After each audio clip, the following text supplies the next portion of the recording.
It started with a phone call no mother should ever have to get. "Mrs. Carter, we found something in the barn. You might want to sit down." By the time officers arrived at the Carter family farm, the autumn sky had already turned a bruised purple. Flashlights cut through the tall weeds. Dogs barked, and yellow tape fluttered against the wind. In the half-collapsed barn behind the house, a place that once echoed with laughter and hay dust, police found a trail of blood leading toward the back wall. And behind a stack of old hay bales, something no one could unsee: a scarf, bright red, soaked through. The kind of scarf 27-year-old Emily Carter had been wearing the night she vanished. That was the moment the town of Brookdale realized. Emily hadn't run away. She hadn't taken a break. Someone had wanted her gone, and the truth would lead straight back to family. To anyone who knew them, Emily Carter and her cousin Daniel Harris were more like siblings than relatives. They'd grown up on the same farmland, spent summers chasing fireflies and building forts from hay bales, and shared every family dinner like twins joined by history. When Emily lost her father at 16, Daniel became her protector, her rock. He'd fix her car, drop by unannounced with takeout, tease her about her workaholic habits. Everyone said, "If you ever need someone to depend on, call Daniel." But what no one realized was that Daniel's life was quietly collapsing. His small construction company, Harris Builds, was drowning in debt.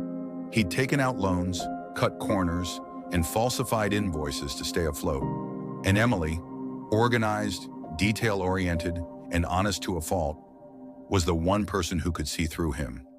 She worked part-time as his bookkeeper, balancing the company's accounts from her home office. It was supposed to be a favor, family helping family.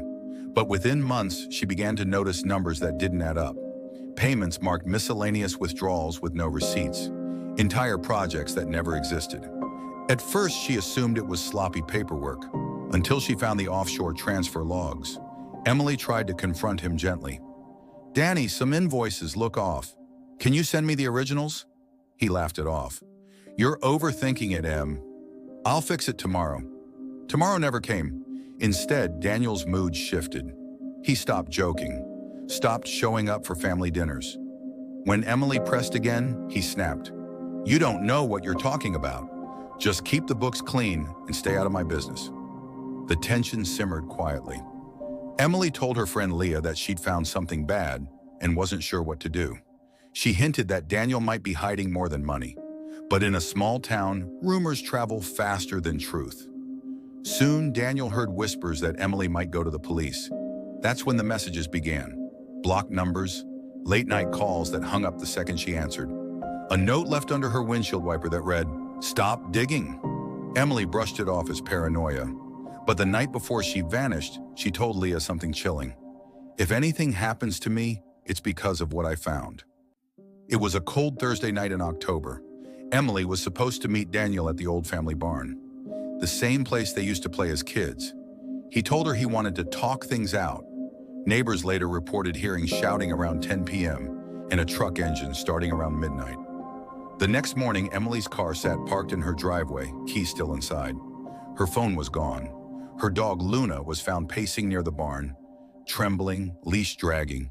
By evening, Emily's mother reported her missing. Police searched the property, calling her name into the wind. They found only her scarf, half buried under hay. Daniel arrived on scene hours later, feigning concern. "She's probably just overwhelmed. You know how she gets." But his calm demeanor raised suspicions.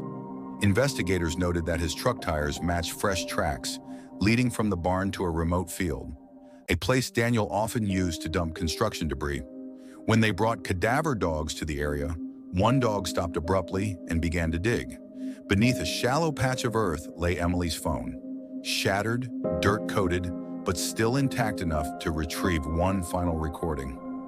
Forensic technicians recovered an audio file just 23 minutes long. At first, it was faint.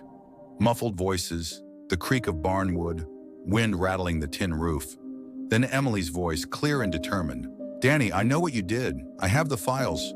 You forged those contracts," Daniel said. "You don't understand. It's temporary. I'll fix it."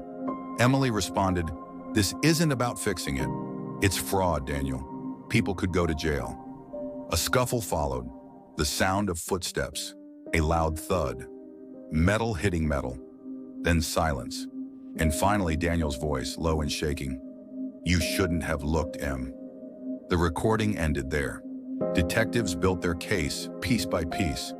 They found mud on Daniel's boots that matched soil from the burial site. A shovel in his truck bed carried microscopic fibers from Emily's scarf. When confronted, Daniel insisted it was an accident, that Emily had slipped, hit her head, and he panicked. But the evidence told another story. The wound on Emily's skull didn't match a fall. It matched the edge of a steel beam, one found near where Daniel had been working.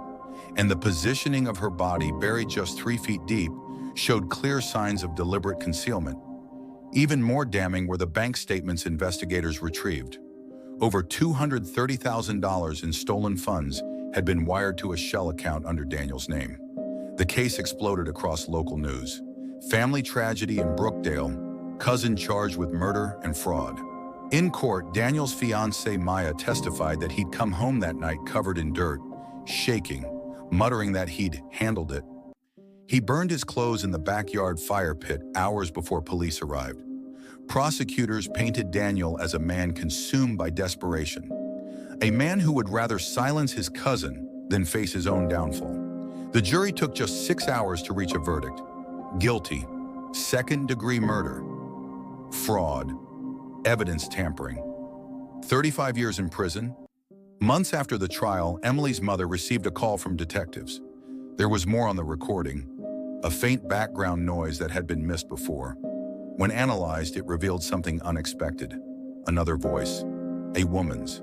It was Maya's. She'd been there that night, just outside the barn, begging Daniel to stop. "Danny, don't! Please, she's your cousin!" But she never went to the police, never told anyone what she'd heard. When investigators confronted her, Maya broke down, saying Daniel had threatened to frame her if she spoke up. "He said he'd already buried one secret," she whispered. "He could bury another." Though she wasn't charged, her silence haunted her. She left town, changed her name, and has never returned.